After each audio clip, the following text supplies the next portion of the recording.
Hello friends, इस video में हम कुछ नए इन्वेंशन देखेंगे। जैसा कि स्क्रीन पे आप देख रहे हैं, स्पिल प्रूफ कवर या लीड।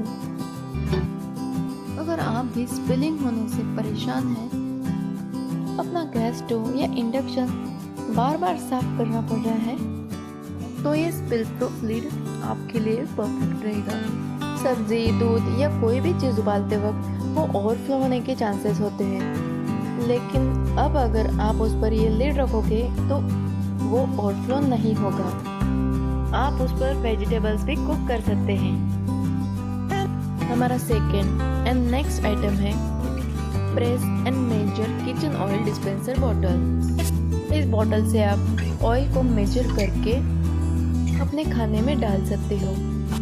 आपने जितना मेजर किया है उतना ही ऑयल ऊपर के हिस्से में आ जाएगा और उतना ही ऑयल आपके खाने में पड़ेगा।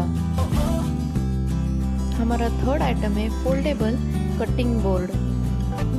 आप इस पे फ्रूट्स एंड वेजिटेबल्स चॉप कर सकते हैं और उसे बाद में वॉश भी कर सकते हैं। हमारा फोर्थ आइटम है कोलैंडर या रोटेटिंग बास्केट।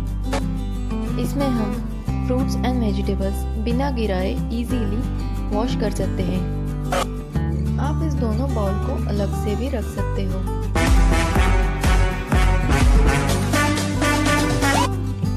हमारा फिफ्थ आइटम है the vegetable and fruit cutter bowl. आप इसमें कई सारे फ्रूट्स एंड वेजिटेबल्स एक साथ काट सकते हैं। ये इसकी स्पेशलिटी है। एक एक वेजिटेबल काटने में